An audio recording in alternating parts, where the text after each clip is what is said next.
Indonesia में lion air flight 610 दुर्घटना। 29 अक्टूबर 2018 को इंडोनेशिया की लायन एयर फ्लाइट 610 जो जकार्ता अंतर्राष्ट्रीय हवाई अड्डे से उड़ान भर रही थी, उड़ान के कुछ ही समय बाद जावा सागर में दुर्घटनाग्रस्त हो गई। इस त्रासदी में विमान में सवार सभी 189 लोग मारे गए। ये विमान हाल ही में निर्मित बोइंग 737 मैक्स 8 था, जिसे केवल 2 महीने पहले लायन एयर को डिलीवर किया गया था। इस विमान के कैप्टन सुनेजा के पास 6000 घंटे से अधिक का उड़ान अनुभव था, जबकि सह पायलट हार्विनो थे। विमान में 181 यात्री और 8 क्रू सदस्य सवार थे।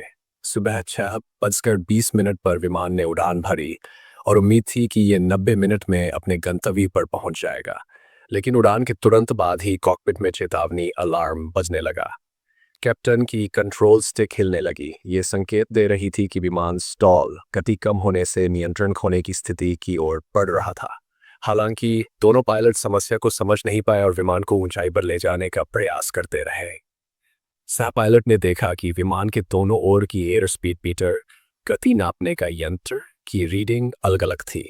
उसने कैप्टन से पूछा कि क्या विमान को वापस लौटाना चाहिए, लेकिन कैप्टन ने कोई जवाब नहीं दिया। इसके बजाय उसने सह पायलट से लैंडिंग गियर को ऊपर खींचने को कहा। फिर सह पायलट ने देखा कि विमान की ऊंचाई मापने वाले उपकरण एल्टीमीटर की रीडिंग भी मेल नहीं खा रही थी। उसने तुरंत एयर ट्रैफिक कंट्रोल से संपर्क किया, लेकिन उन्हें जो जानकारी मिली वह उनके उपकरणों से बिल्कुल अलग थी।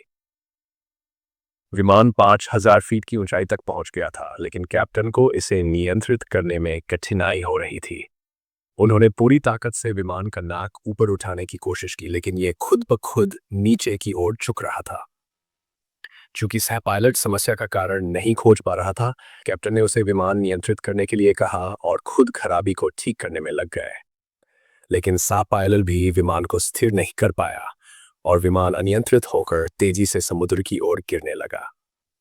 लगभग आधे घंटे बाद बचाव दल ने जावा सागर में विमान का मलबा खोजा और यह स्पष्ट हो गया कि कोई भी यात्री जीवित नहीं बचा। इस नई और उन्नत तकनीक से लैस विमान में ऐसी दुर्घटना क्यों हुई?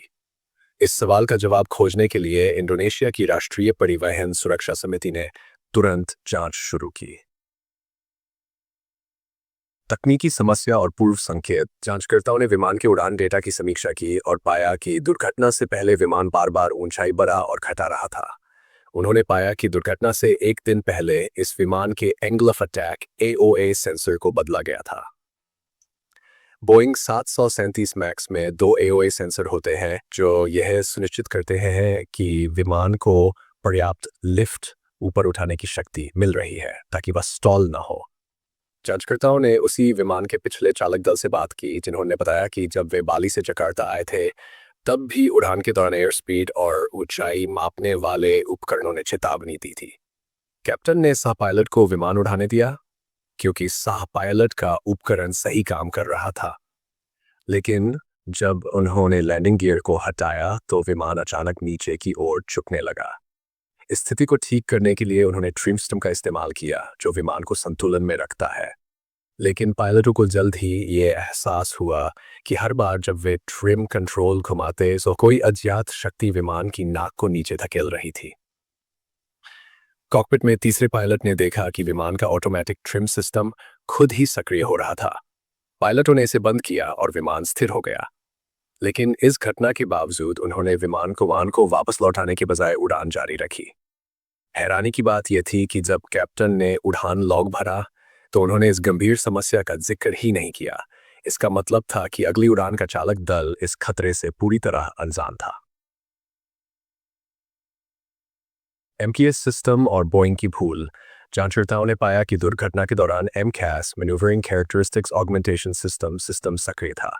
यह एक नया सॉफ्टवेयर था जिसे बोइंग ने 737 मैक्स के डिजाइन में जोड़ा था।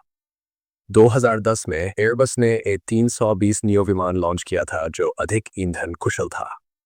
इस प्रतिस्पर्धा का सामना करने के लिए बोइंग ने 737 को अपग्रेड करके मैक्स वर्जन तैयार किया, जिसमें अधिक बड़े और ईंधन कुशल इंजन लगाए गए थे। लेकिन इंजन के नए स्थान के कारण विमान की नाक टेक ऑफ के दौरान अधिक उठने लगी। इसे ठीक करने के लिए MCAS सिस्टम बनाया गया जो विमान को स्वतः नीचे धकेलता था। बड़ी गलती ये थी कि बोइंग ने इस महत्वपूर्ण सिस्टम के बारे में पायलटों को कोई जानकारी नहीं दी, न ही उन्हें इसके लिए प्रशिक्षण दिया। कंपनी का मानना था कि यह सिस्टम बैकग्राउंड में काम करेगा और पायलटों को इसकी जरूरत ही नहीं पड़ेगी। दूसरी दुर्घटना और बोइंग का सुधार। मार्च 2019 में इथियोपियन एयरलाइंस की फ्लाइट 302 जो बोइंग 737 मैक्स 8 थी, उड़ान भरने के 6 मिनट बाद ही दुर्घटनाग्रस्त हो गई और 157 लोगों की मौत हो गई। पायलटों को एमकैस की जानकारी थी, लेकिन वे फिर भी इसे नियंत्रित नहीं कर पाए।